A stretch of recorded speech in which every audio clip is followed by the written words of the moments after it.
በዜና መጽሔታችን አሁን ደግሞ ሰዓቱ ስፖርታዊ ጉዳዮችን የምናደርስበት ነው። መረጃዎችን ሊያደርሰን ኪዳነ ማርያም ብርሃኔ ስቱዲዮ ተገኝቷል።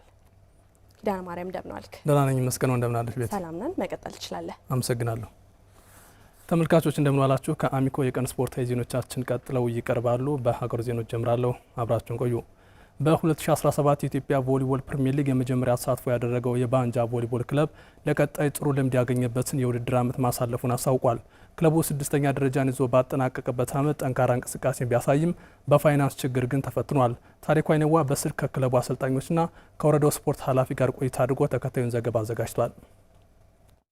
የ2017 የኢትዮጵያ ደርባ ሲሚንቶ ቮሊቦል ፕሪሚየር ሊግ በ8 ክለቦች መካከል ተካሂዷል። በውድድር ዓመቱ በፕሪሚየር ሊጉ ለመጀመሪያ ጊዜ የተሳተፈው የባንጃ ወረዳ ቮሊቦል ክለብ 6ኛ ደረጃን ይዞ ጨርሷል። የክለቡ አሰልጣኝ ሰው በሰው ታደሰና የባንጃ ወረዳ ወጣቶችና ስፖርት ጽህፈት ቤት ኃላፊ አቶ ሱባሎ አንዱዓለም ከስፖርት ክፍላችን ጋር በስልክ ባደረጉት ቆይታ እንደ መጀመሪያ ዓመቱ ክለቡ ጥሩ የውድድር ጊዜን አሳልፏል ብለዋል። እንደሚታወቀው ያው የባንጃ ቮሊቦል ክለብ በፕሪሚየር ሊግ ተሳታፊ ነው። ሲወዳደር በ2017 ዓመተ ምህረት ለመጀመሪያ ጊዜው ነው። ይሁን እንጂ ልምድ ካላቸው ክለቦች ጋር ተወዳድረው ጥሩ የሚባል ውጤት አስመዝግቧል። በዚህ ደግሞ ክለቡ ደስተኛ ነው። በ4 ዙር ጨዋታዎችን አድርጓል። በተለይ ወደ መጨረሻ አካባቢ ያደርገው የነበረ ፉክክር በጣም የተሻለ እንደነበርና ተጫዋቾችም ጭምር እየተግባቡ የሄዱበት ሁኔታ ነው ያለው። እዛ ውጭ በጣም ልምድ ካላቸው ክለቦች ጋር ሲጫወቱ የተሻለ ውጤት ነበር እየተመዘገበ ያለው። ስለዚህ አሁንም ቢሆን እያጠናከር የምንቀጥለው ሆኖ ተጫዋቾቻችን ግን በጣም የተሻሉ ነበሩ። በውድድር ዓመቱ ተጫዋቾችን ለማሰባሰብና የረጅም ጊዜ ልምምድ ለመስራት መቸገራቸውና የበጀት ችግር ዋነኛ ማነቆች ነበሩም ተብሏል። ልጆችን አንድ ላይ ኮኦርዲኔሽን ለማሰራት ብዙ የተቸገርንበትና ለማዋሃድም ብዙ ችግሮች ያየንበት ነበረ። ክለቡ የመጀመሪያም ከመሆኑ አኳያ እና ያ በወረዳው አቅም ብቻ የተያዘ ከመሆኑ አኳያ በጣም የበጀት ችግር ነበረብን። 14 ጨዋታ አድርጎ 4 አሸንፎ በ10 ተሸንፎ በ11 ነጥብ 6ኛ ደረጃን ይዞ ያጠናቀቀው የባንጃ ቮሊቦል ክለብ ከመጀመሪያው ተሳትፎ ምን ተማረ ስንልም ጠይቀናል። ከፕሪሚየር ሊጉ ብዙ ነገር ተምረናል። አንደኛ ጠንካራ ሰራተኛ መሆን እንዳለብን አምነናል። ሁለተኛ ደግሞ የልጆች መንፈስ ጥሩ ነበረ። እንደሚታወቀው የ2017 የኢትዮጵያ ቮሊቦል ፌዴሬሽን ኮከብ ሊብሮ አስመርጠናል። በዚህም ደግሞ ተጫዋቾች እጅግ በጣም ደስተኞች ናቸው። ከዛም ሲቀጥል ለቀጣይ ብዙ የቤት ስራ እንዳለብን የወሰድንበት ዓመት ነው ማለት ነው። ልምድ ካላቸው ክለቦች ያመጣ ነው ልምድ በጣም ብዙ ልምድ አለ። ካጫዋት ሊሆን ይችላል፣ ከሀብት አጠቃቀም ሊሆን ይችላልና ይሄንን ልምድ እኛ እንደተሞክሮም ጭምር ወስደን ማስተካከል ያለብን እንደሆነ አሁን ያየንበት ሁኔታ አለ። ከዚሁ ከቮሊቦል ዜና ሳንወጣ የ2017 ኢትዮጵያ ቮሊቦል ፕሪሚየር ሊግ ሲጠናቀቅ በሴቶች ብሔራዊ አልኮል በወንዶች ደግሞ ሙገር ሲሚንቶ ሻምፒዮን ሆነዋል። ክለቦቹ በልዩነት አሸናፊ ሆነው ባጠናቀቁ ማግስት ለአፍሪካ ክለቦች የውድድር መድረክ የሚመጥን ቡድን ይዘው ለመቅረብ አቅደዋል። ሀና ማርያም ተጨማሪው እንደሚከተለው ታቀርባለች። የ2017 የኢትዮጵያ ቮሊቦል ፕሪሚየር ሊግ በሴቶች ብሔራዊ አልኮልን በወንዶች ደግሞ ሙገር ሲሚንቶን አሸናፊ አድርጎ ተጠናቋል። በሴቶች 4 በወንዶች ደግሞ 8 ክለቦችም ፉክክራቸውን አከናውኗል። ከ2012 ዓ.ም ጀምሮ ለ11ኛ ጊዜ የፕሪሚየር ሊግ ሴቶች ቮሊቦል ሻምፒዮን የሆኑት ብሔራዊ አልኮሎች ጥሩ የውድድር ጊዜ ማሳለፋቸውን የክለቡ የቡድን መሪ መቤት ስማቸው አንስታለች። ውድድሩ ቆንጆ ነበረ። ከባለፈው ዓመት አንጻር በዚህ ዓመት ወላይታ ሶዶ ዩኒቨርሲቲ ተመልሷል። 1-2 ዓመት ከውድድር ርቆ ነበር የነበረው።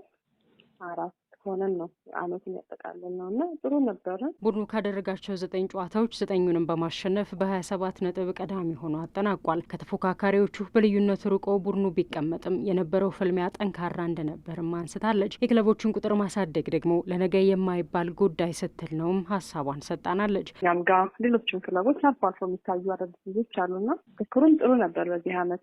የክለቦች ቁጥር መብዛት አለበት። የተሻለ ጨዋታም እንዲኖር ፉክክርም እንዲኖር አዳዲስ ልጆችንም ለማየት ቮሊቦል ፌዴሬሽን በዋነኝነት የሚሰራው ነገር ሆኖ ግን ክለቦችን መያዝ ያስፈልጋል። በቀጣይም የቮሊቦል ቡድኑ የአፍሪካ ክለቦች ቮሊቦል ሻምፒዮና ላይ ተሳታፊ ይሆናል። የተሻለ ውጤት ለማምጣት ዝግጅትም ያደርጋሉ። ባለፈው ዓመት ከነበረን ነገር የተሻለ ነገር ለመስራት ውጤት ለማስመዝገብ ውጤታችንን ለማሻሻል አስበን ነው የምንሄደው። እንግዲህ ጌታዘሩ በ16 ነጥብ 2ኛ፣ ፌዴራል ማረሚያ ቤቶች በ10 ነጥብ 3ኛ፣ ወላይታ ሶዶ ዩኒቨርሲቲ ደግሞ በ1 ነጥብ 4ኛ ደረጃን ይዘውም የዓመቱን ውድድር አጠናቋል።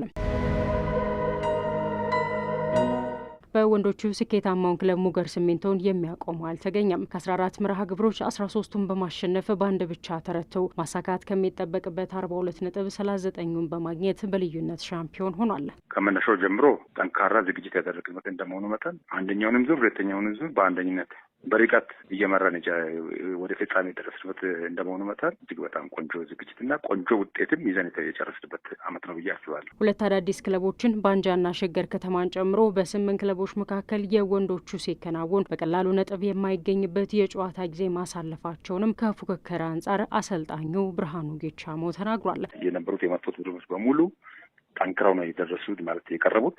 ከዛ እንግል ሁሉም በየአቅሙ በየደረጃው የእኛ ጥንካሬ እንዳለ ሆኖ ግን ከታች ያደጉትን ቡድኖች ቲሞችን የነጥብ ማስጣል፣ ጥሩ ፉክክር መታየት፣ ጥሩ ቮሊቦል የሚታይበት ቲሞች ሆነው ነው ያገኘናቸው እና ፈታኝ ቡድኖች ናቸው የቀረቡትና እንደ ሌላው ጊዜ እንደ አዳግ ወይም አዲስ እንደመጣ አይነት ቡድን ሳይሆን ልምድ እንዳለው አይነት በተለይም በብዛት ደግሞ ልጆቹ ልምድ ያላቸው ልጆች ስለተቀላቀሉ በዛ መልኩ ጠንካራ ቲሞች ናቸው የመጡት እንጂ እንዲሁ በዋዛ ቀላል ነው ብላ የምናልፈው አይደለም። በወጣቶችና ልምድ ባላቸው ልጆች የተደራጀው ሙገር ሲሚንቶ ያለፈው ዓመት በአፍሪካ ክለቦች ቮሊቦል ሻምፒዮና ላይ በበጀት ምክንያት አለመሳተፉ ይታወሳል። በዘንድሮ ግን ተሳታፊ መሆናቸው ታውቋል። ከድርጅቱ ማኔጅመንት የተሰጠን አቅጣጫ ከዚህ አንግል ስለሆነ በተሻለ መልኩ አፍሪካዊ መድረክ ላይ የምናሳይበትን መንፈስና አቅም ይዘን ሞራል ይዘን ነውና የጨረስነው የተሻለ አቀራረብ እናደርጋለን ብዬ አስባለሁ።